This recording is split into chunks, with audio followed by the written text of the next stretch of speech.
the big and bustling city of Lagos, there lived a very wealthy man named Nnamdi. Nnamdi was an honest businessman who dealt in different kinds of businesses. Aside from being a businessman, Nnamdi was also into real estate and owned many big properties in town. Like every other successful man, Nnamdi was married to a beautiful woman named Ogechi, and their marriage was blessed with 2 boys named Prince and Wisdom. Being a child who lacked his basic needs and was born into a poor family background, Nnamdi promised himself that he would do everything in his power to give his sons everything they needed, and he kept his promise. Since they were wealthy, Nnamdi and Ogechi ensured that Prince and Wisdom got everything they requested. Unfortunately, in the process of fulfilling this promise, they raised arrogant and entitled children. At first, it started with Prince and Wisdom insulting the maids in the house. They would talk to their nannies however they liked, not minding their age. If at all any nanny or maid hit Prince or Wisdom because of their insults, the spoilt brats would ensure that the maid or nanny was fired that day. Sadly, this continued for many years until Prince and Wisdom grew into arrogant teenagers. Meanwhile, during the years Ogechi and Nnamdi were happily raising Prince and Wisdom, Ogechi had been praying to God for another child, specifically a daughter. Unfortunately, she had difficulty conceiving, and this took its mental toll on her. "Babe, do you think God is punishing me? He knows how badly I want to bear a daughter, but this is the only prayer he has not answered," Ogechi said to Nnamdi while they were in bed one evening. "How can you say a thing like that? I have warned you to stop overthinking. God has already blessed us with 2 healthy boys, and they are enough." "You are only saying that because they are boys. If they were girls, you would be in my shoes now," Ogechi said in a sad voice. "I have said this many times and will repeat it. There is no difference between a male and female child. Both are from God, and you should be grateful for what we have." "That's easy for you to say. If only you have an idea of how I feel. I have done several IVFs, but none worked. If only one had worked." "Babe, please stop crying, or you will ruin our peaceful evening. At this point, you have passed menopause, so the best thing to do is adopt a daughter." "But I want to carry her for 9 months and give birth to her." "It doesn't matter whether you give birth to her or someone else gives birth to her. All that matters is the mother's love you will give to that child.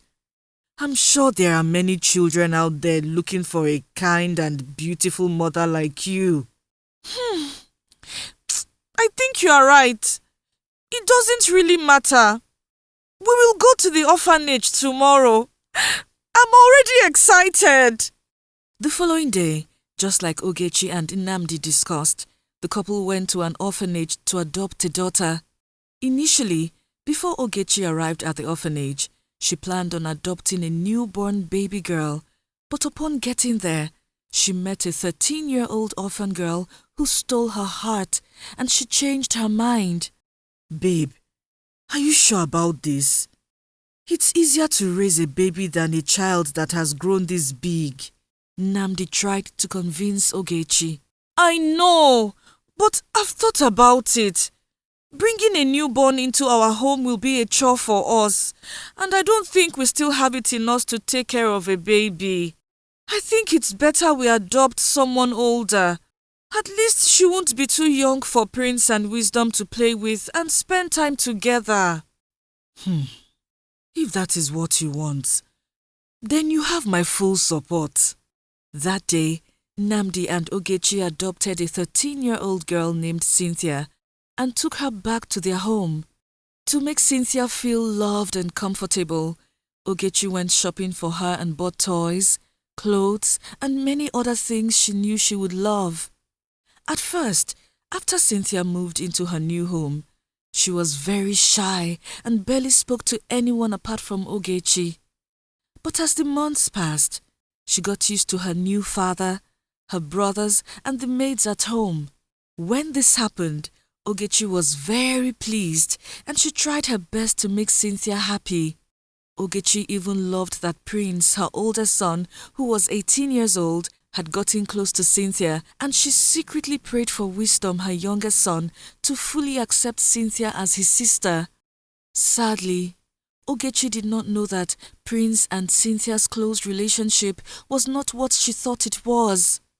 No one knew, but Prince had secretly been sexually abusing Cynthia, and he threatened her to not tell anyone about it.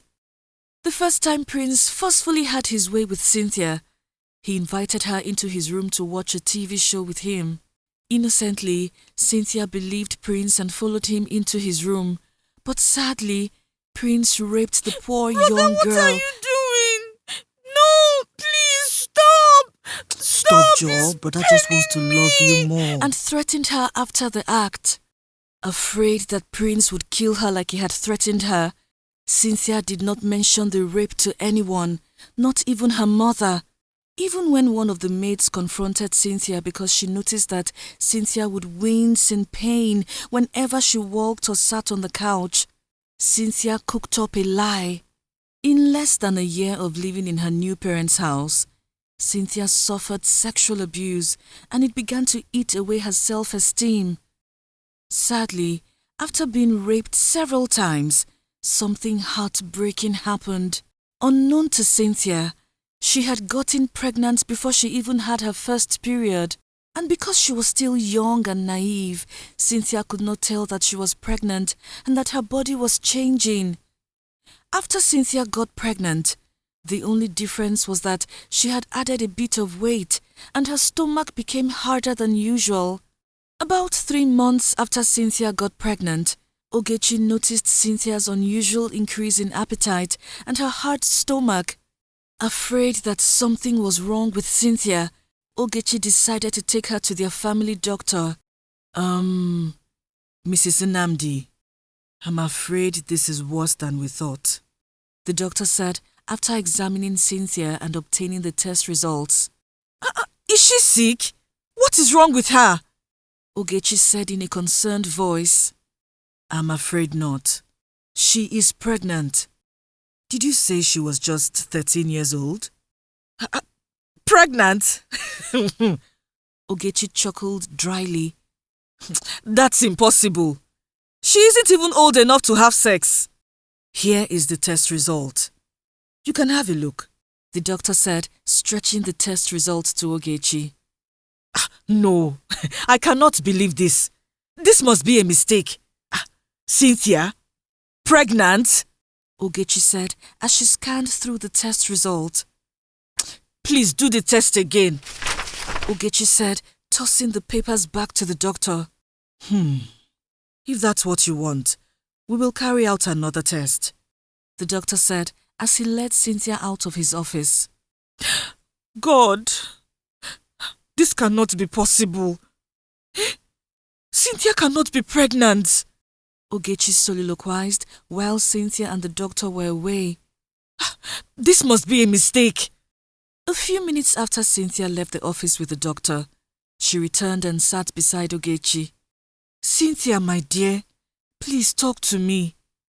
Has anyone...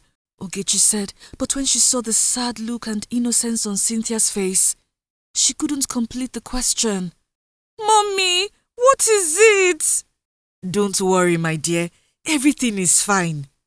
Ogechi faked a smile. About 10 minutes after Cynthia returned to the office, the doctor walked in with a long face and another test result. Please tell me it's different. I'm afraid not. Cynthia is truly pregnant, and she's already 3 months gone. This explains the unusual appetite and weight gain you noticed. No! This cannot be so! Which animal did this to this poor girl? Ogechi said in a feeble voice as she collapsed softly into her chair. I think you need to talk to her and find out who has been abusing her. We need to lock up the animal and throw away the keys.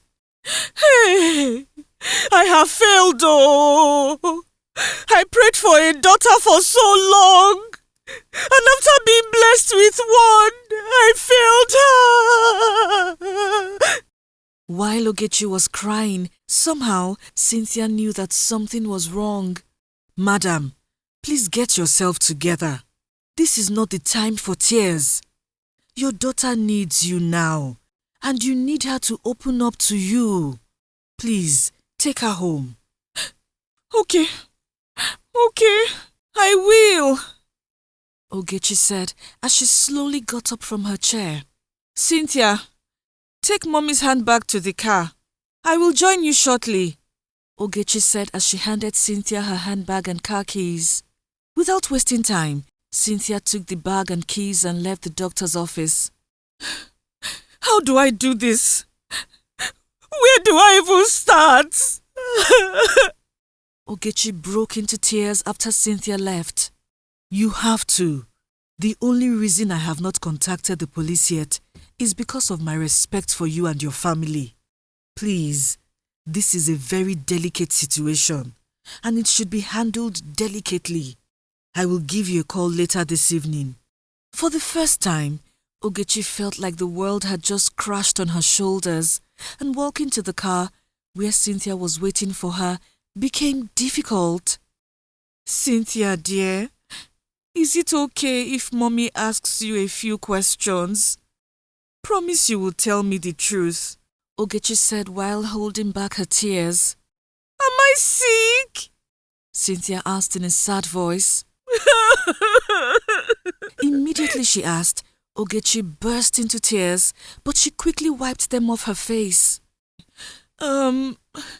Has anyone played with your panty or touched you in your private area?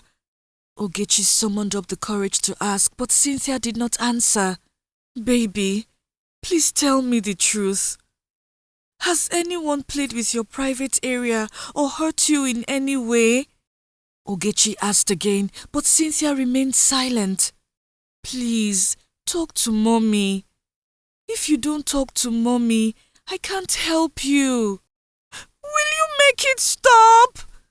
Cynthia asked, and immediately Ogechi heard that. Her heart dropped in her stomach. Yes, I will. Tell me who it is, Ogechi said while fighting her tears.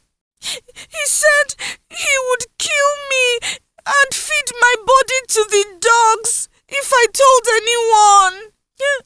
I don't want to die. No, you won't die, baby. No one can hurt you while I'm here. Tell me the truth, please.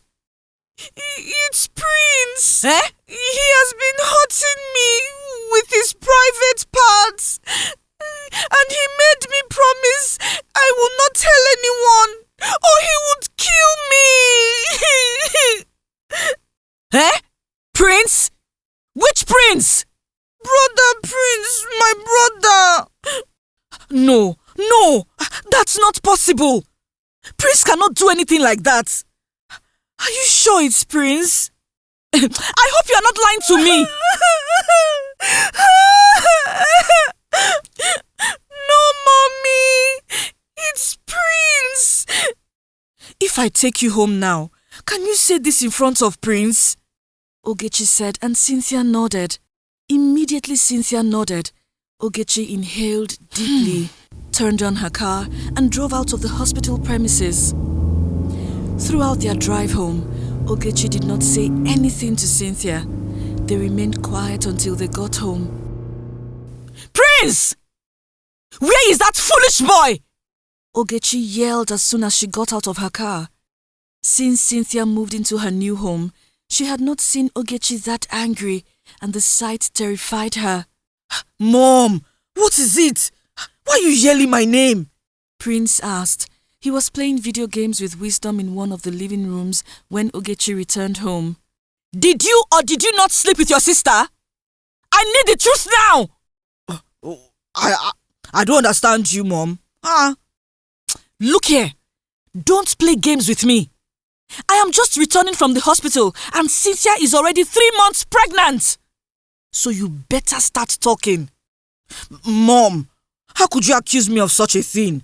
I would never do such a thing to Cynthia. Cynthia, come and stand here. Now, tell me what you told me in the car. Did you say that Prince has been playing with your private area? Ogechi asked, and Cynthia nodded. He also threatened to kill me and feed my body to the dogs if I told anyone. Mom, come on. You believe the words of a stranger over your own blood? Cynthia is obviously lying. I have loved her as a sister, but it's obvious she has other plans in mind. Sadly, in the heat of the moment, Cynthia innocently believed that things would turn out in her favor, but rather, something shocking and unexpected happened. Watch out for part 2. Did you enjoy this story? Tell us your favorite part in the comment section below. Please like, share and subscribe to our channel. Also, do not forget to follow us on Facebook and Instagram. Thank you.